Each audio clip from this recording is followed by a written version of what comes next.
रसिक हो, तुमच्यासाठी घेऊन आलो आहोत कवितांचं अंतरंग उलगडणारा कार्यक्रम काव्यांजली हितगुज कवितेशी. लेखन जान्हवी भागवत. निवेदन जान्हवी भागवत आणि संपदा जोशी. शीर्षक गीत गायन कश्मीरा सावंत. आणि सादर करते विवेक वानखडे.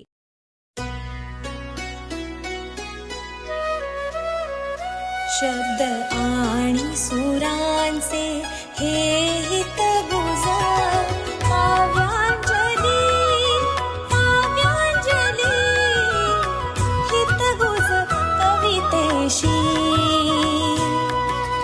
काव्यांजली, काव्यांजली. आवडतो मज अफाट सागर अथांग पाणी निळे. निळ्या जांभळ्या जळात केशर सायंकाळी मिळे. फेस फुलांचे सफेद शिंपित वाटेवरती सडे. हजार लाटा नाचत येती गात किनाऱ्याकडे.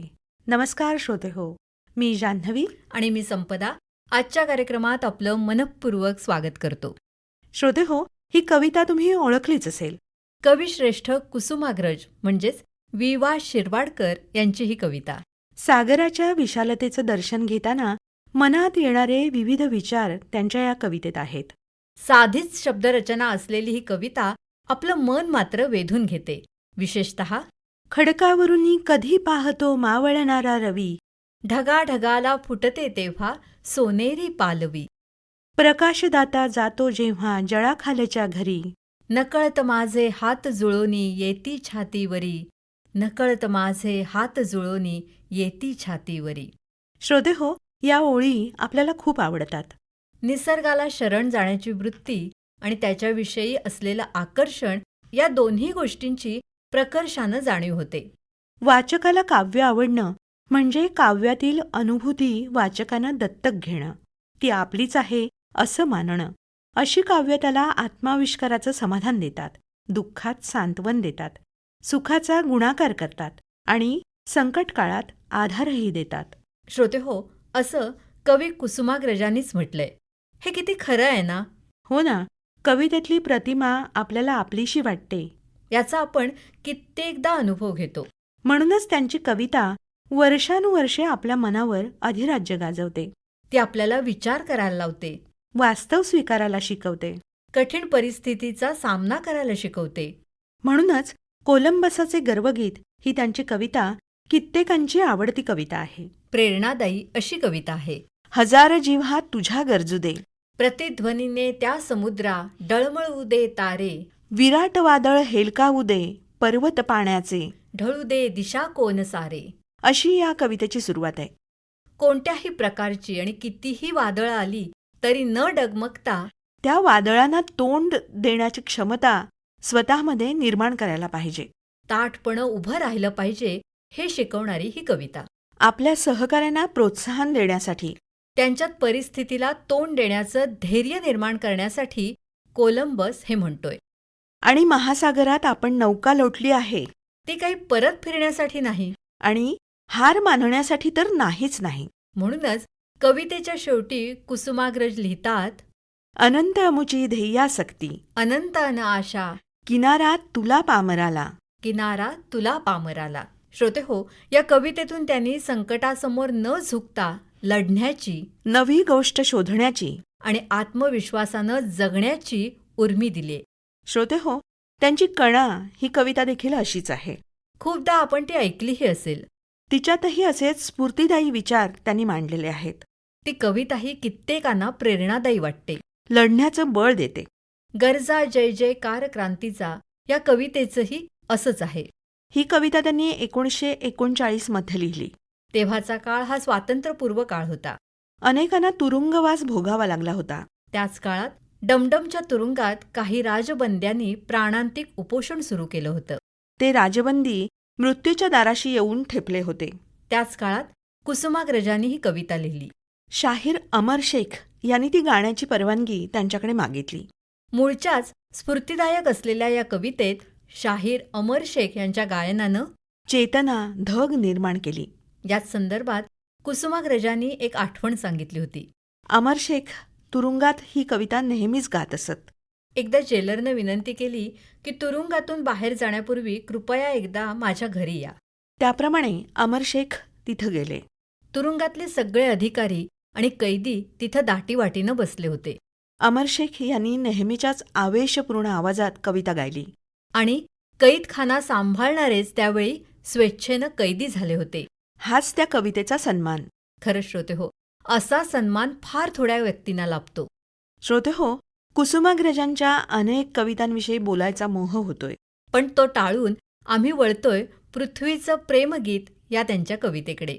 युगामागुनी चालली रे युगेही, करावी किती भास्करा वंचना.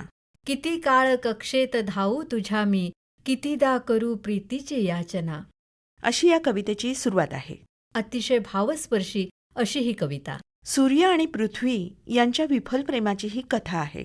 कित्येक युग सरून गेलेत, मी तुझ्या कक्षेत तुझ्या मागून धावते आहे. पण तुला माझ्याविषयी काहीच वाटत नाही. किती काळ मी प्रीतीची याचना करू. न जाणे न येणे कुठे चालले मी, कळे तू पुढे आणि मी मागुती. श्रोते हो, सूर्य आपल्याच जागी आहे. पृथ्वी त्याच्याभोवती प्रदक्षिणा घालते. वैज्ञानिकदृष्ट्या ही घटना म्हणजे दिवस आणि रात्रीचं होणं.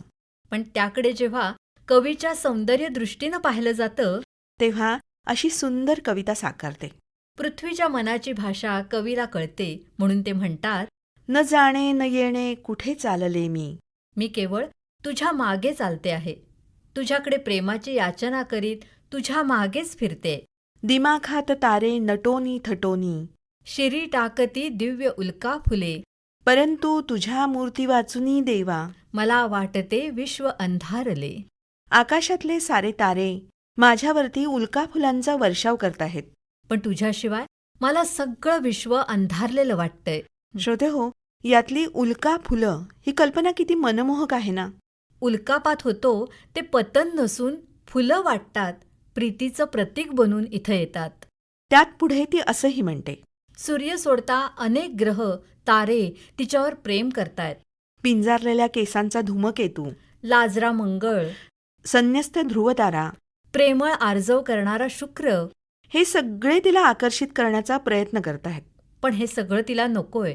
सूर्याला ती म्हणते, पिसाटापरी केस पिंजारुनी, हा करी धूमकेतू कधी आर्जव. पिसारा प्रभेचा उभारून दारी, पहाटे उभा शुक्र हा प्रेमळ. करी प्रीतीची याचना, लाल होऊनिया लाजरा मंगळ. परी दिव्य तेज ते पाहून पूजून, घेऊ गळ्याशी कसे गाजवे.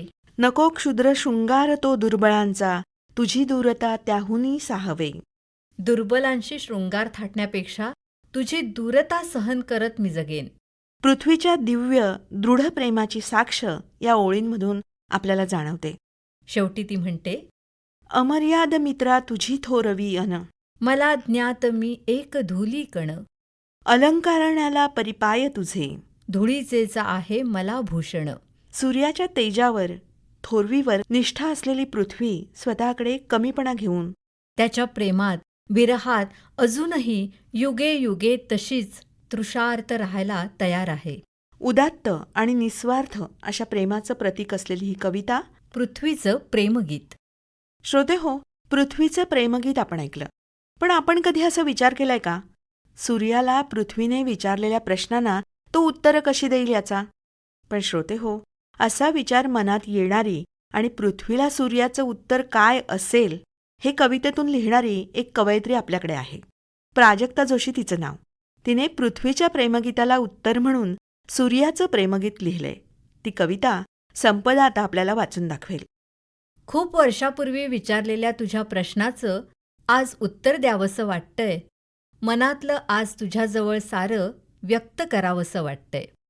प्रीतीची याचना तू अनेकदा केलीस, पण मी काहीच बोललो नाही, कारण मनातले भाव कधी ओठांवर आलेच नाही. जशी तू दमली आहेस माझ्या कक्षेत धावून, मीही थकलो आहे आता एकाच जागी उभा राहून. युगामागून मात्र युग जात आहेत, आपण तिथेच अजून. मी जे जगतोय ना ते फक्त तुझ्याकडे बघून. तुझ्या अंतरीच्या प्रेमाची ज्योत माझ्या अंतरातही तेवत आहे. तू माझ्या मागून येत आहेस, यामुळेच तर मी खंबीरपणे उभा आहे. तारे दिमाखात तुझ्या शिरी उल्का फुले टाकताहेत, हेही मी पाहतो आहे. हे सर्व जाणून देखील मी मात्र शांत आहे. तुला मोहवायला सुधांशूने स्वीकारलाय दारुण तपाचार. अगं पण माझ्या मनात आहे फक्त तुझा आणि तुझाच विचार. शुक्र, मंगळ, ध्रुव, धूमकेतू सर्वांनाच हवी आहे तुझी प्रीती. खरंच तू होशील का त्यांची, याची मात्र मला आहे भीती. मलाही हवी आहे फक्त तुझीच साथ. मलाही हवी आहे फक्त तुझीच साथ. नाही होणार कधी रात्र, फक्त अल्हादी पहाट. मलाही वाटते अलंकारावे तुला, मिळावे तुला घालून या गळा. पण माझ्यातली ही भीषण उष्णता नाही जराही सहन होणार तुला. माझ्या प्रखर या तेजापासून, माझ्या प्रखर या तेजापासून मी सतत तुला वाचवत राहीन. माझ्या प्रखर या तेजापासून मी सतत तुला वाचवत राहीन. लांब राहून का होईना, पण फक्त तुझ्यावरच प्रेम करत राहीन. फक्त तुझ्यावरच प्रेम करत राहीन. वा, छानच. श्रोते हो, सूर्यानं पृथ्वीला दिलेलं उत्तरही तितकंच छान आहे ना. त्याचंही तिच्यावर प्रेम आहे, पण तो तिचं हे प्रेम का स्वीकारू शकत नाही ते या कवितेतून तुम्हाला कळलंच असेल. श्रोते हो, पृथ्वीचं प्रेमगीत जेव्हा जेव्हा तुम्ही वाचलं असेल तेव्हा तेव्हा तुमच्या मनातही हा विचार आला असेल की या प्रेमगीताला सूर्यानं काय उत्तर दिलं असेल, आणि तेच उत्तर प्राजक्ता जोशीच्या या कवितेतून तुम्हाला मिळालं असेल. तर प्राजक्ताची आणखी एक ओळख मी तुम्हाला करून देते.